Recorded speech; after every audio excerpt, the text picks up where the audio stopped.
port authority here for Toronto. So the boats had to come right up to here, drop off passengers, and sign papers. So my great-grandparents actually had to get stopped, let off right in front of there, sign their papers, and become citizens of Canada.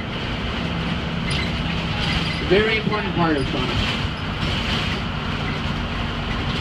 Now we are coming up to the world-famous beginning of Yonge Street. Not Yonge, not Yonge, Yonge Street. If you say Yonge or Yonge, we know you're not from Toronto and we'll never talk to you. On the right-hand side, this is the Toronto Star headquarters, number 1 Yonge. Now they're a very honest publication. They ran a poll of the ugliest buildings in Toronto. They came in on 3rd of their own poll and still published it, so very honest. And then on the right-hand side of the Dealer Brick building is the LCBO headquarters. Now something for you guys, because you're all consenting adults over the age of 19, this means that you can purchase alcohol at 3 types of stores. We're not like the rest of the civilized world where they serve alcohol and you can see over the counter and you can pick it up from a grocery store or corner store. It is tightly controlled by the Liquor Control Board of Ontario. We didn't have prohibition. Well, we had it for like 2 years, but once we figured out you couldn't drink or make alcohol, there were riots on the streets. So we instead decided to tax the crap out of it and then sell it to the United States when they had their prohibition. Much more profitable. So you can only buy from the LCBO, the beer store, and the wine rack. But something more important on your left-hand side, the CN Tower. Isn't that beautiful? Now the fun fact about that shot right there is that it will be completely disrupted by another condo going up in front of it, which was what is happening in Toronto in general. If there aren't any Canadians on board, get your disguises on, which I am missing mine, because this is the tax collectors, the Canadian Revenue Agency on our left-hand side, making it the most hated building in Canada. And then the most loved building in Canada is on the left-hand side. It is the Hockey Hall of Fame. We're one of the Stanley Cups stay year-round, and we're very happy for this, because if there wasn't one of them here, well, as a city, we would never see it. Like I said before, the last time we won the Stanley Cup was in 1967. And this is stop 18. Anyone for stop 18? Once, twice, 3 times? Nobody. We will be moving on to stop number 19, which is the St. Lawrence Market, voted the #1 food market in the world by National Geographic. But before we come there, on our left-hand side will be the Gooderham Flatiron Building. And a lot of you are thinking, wait a second, Flatiron Building, that's in New York City on 23rd Street. There is a Flatiron Building. There's a number of them, but the very first one in North America is this building here, built in 1897. It was the private offices of George Gooderham of Gooderham and Worts. At one point, the largest distiller of whiskey on planet Earth. Now, this man was so wealthy, he paid someone a full-time wage to burn dollar bills. And this was a point in time when a dollar bill was a week's worth of wages. He had his own private bank with an underground passage where a man would wheelbarrow dirty and uncrisp dollar bills, as the story goes, where he would then be paid a full-time wage with benefits to burn these dollar bills.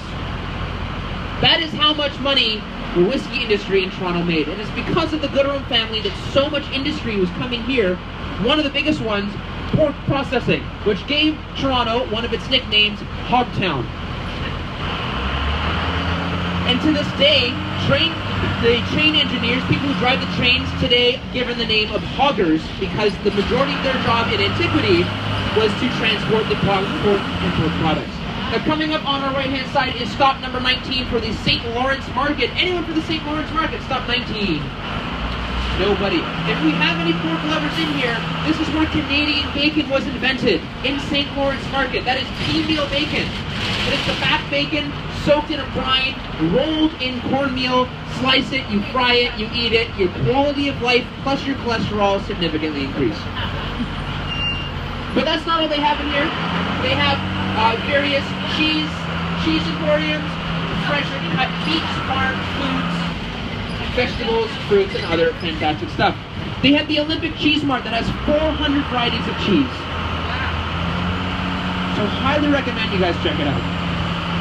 Let's talk about the history of Toronto. So you are in fact in Toronto, Ontario. If you thought you were in Toronto, Ohio, I'm sorry, you're not in the right place. This is the wrong tour for you. Toronto comes from 2 places. We're not quite sure where the origin of that name comes from. It's either the Iroquois Mohawk term of Toronto, meaning where the trees hit the water, and this is in reference to 1 hour north from us in Lake Simcoe. Or it's Tononto, the Huron word meaning the meeting place, or specifically the place where you can meet people by paddling up the river in a canoe. Now that's a mouthful, so we just call it Toronto. It was originally named the town of York. This was done by a man named Lord John Grave Simcoe, who was our very first Governor General. After the 7 Years' War between England and France to claim North America, they have a Governor General who's the de facto ruler and representative of the Crown. Now, he was a very, very fond of proper British-sounding names, so he gave the city, or the town of York.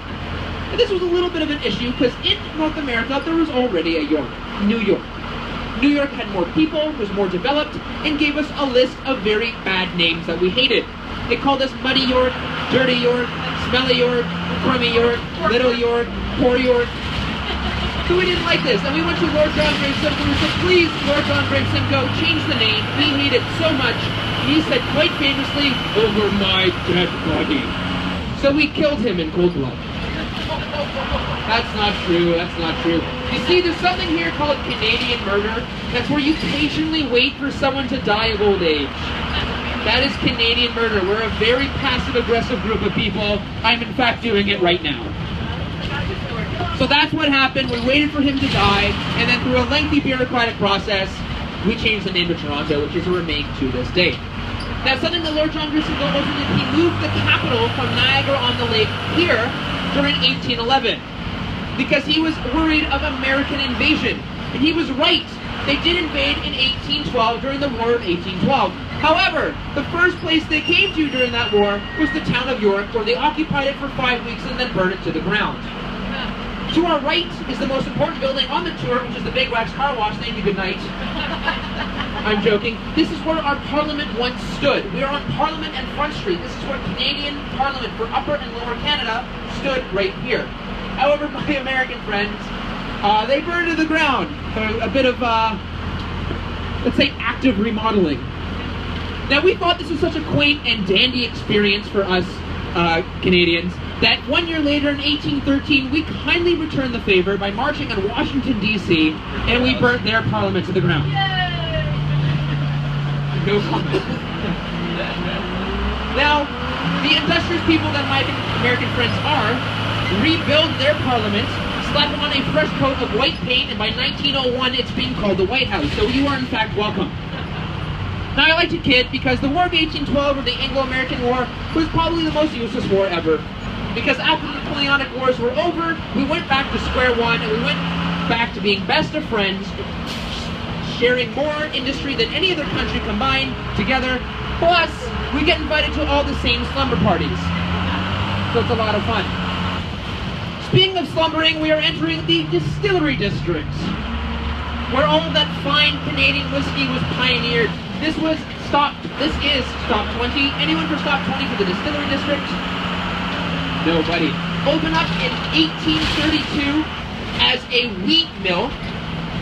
By the 1840s, Gooderham and Warts decides it's a much better idea to turn all of that flour, specifically rye flour, into fantastic whiskey. So if you ever hear in a bar someone asking for rye and ginger or rye and cola, this is Canadian whiskey. Rye flour we use. Not like Canadian Club, Wisers, all that fun stuff. To our right, this remains one of the largest intact Victorian-era industrial centers outside of the UK.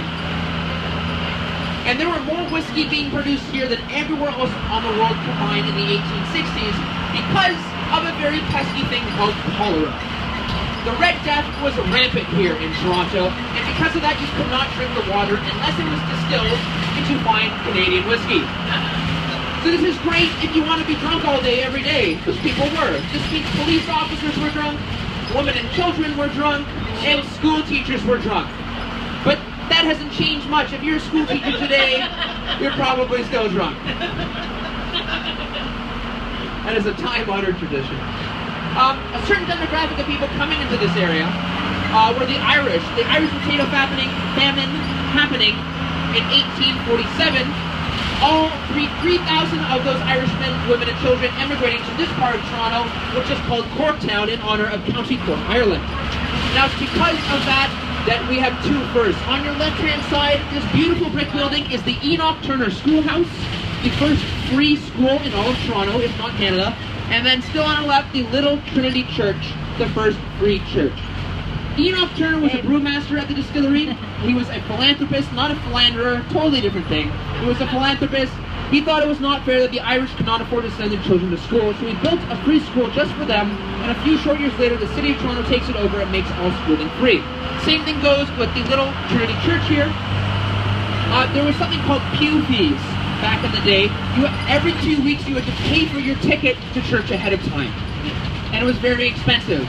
So the Irish, again, not having the money for this, had a free church built just for them. And the funny story about that church being a free church, that is the oldest standing church in Toronto right now, because all the other churches were made out of wood, and wood burns very easily. Which took us 2 great fires to figure out. Guys, did you know wood does burn? Isn't that amazing? Had no idea up to 1849. Had no idea. So we will talk about those fires in just one moment, but first and foremost, on your left-hand side is a Porsche dealership. I buy my cars here, thank you. No, this is the old dueling grounds of Toronto. So gentlemen of noble disposition would duel here if they felt insulted. And there were honor laws in place that meant that if you killed your opponent, you would not be charged with murder, just slapped with a heavy fine. Which was a pretty good trade-off. So let's talk about these fires. So 1849, during that period of heightened whiskey drinking, there is a clear coincidence, there's a clear connection between the two, is when we had our first Great Fire in 1849. This happened on the corner of James and King Street, where a very intoxicated man from all that fine Canadian whiskey stepped out of a pub, threw his lit cigar into a bale of hay, and ignited all 10 city blocks in flames. It took about 4 weeks to get the fires completely under control, and it was at this time that we didn't really make the connection between fire and wood. So we basically rebuilt the city completely out of wood. This would tend to be a very bad idea. But we did implement what's called a 2-bucket system, which meant that you have 2 buckets of water on every floor of every building. Great idea in theory, because water does put out fire. But my friends, this is Canada. What happens when water becomes too cold? So a very cold April 1904, the second Great Fire starts at a necktie factory along the harbor. The winds coming off the lake fan the flames north. We all start freaking out. We go, oh, that's right, we have all these buckets of water. Oh, they're frozen. Let's run away and watch the city burn for 8 weeks. The flames in those opening hours were so hot and massive, you could see them on the other side of Lake Ontario on Niagara on the lake. We had to get firefighters from Buffalo, New York to come and help us put the flames out. It was that bad of a problem. It was not fun. Now, fun fact, in both of those great fires, not a single person died because of the fire. Wow. What did happen though we're over here. What happened is this building over here survived the fire because it's conveniently made out of brick, which is non-flammable. That is the key, not inflammable. Inflammable means flammable. Non-flammable means not flammable. This is not flammable, this is brick. Another building to survive that, both those fires, is across the street will be St. Lawrence Hall on our left-hand side. It's our first official town hall. Now, it's a very beautiful structure.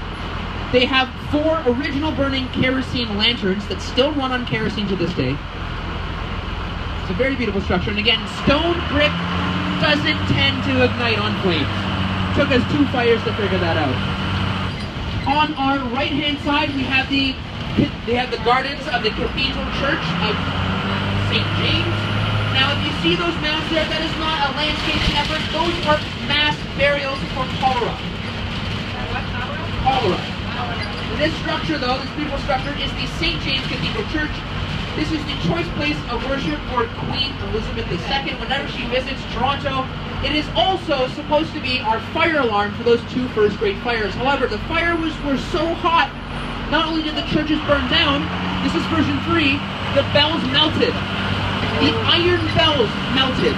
So they got 1 ring off, they melted, everyone ran away. So our next stop, stop 21, will be the King Edward Hotel coming up on our left-hand side. Anyone getting out for the King Edward Hotel? Is anyone staying in the King Edward Hotel? Thank goodness it's the most haunted place in Canada. On our left-hand side, the King Edward Hotel is built on the old execution grounds of Toronto. At one point, there were 120 separate offenses to be hanged for in this city. They include, but are not limited to, stealing a pair of soldier socks. That's a hang-in.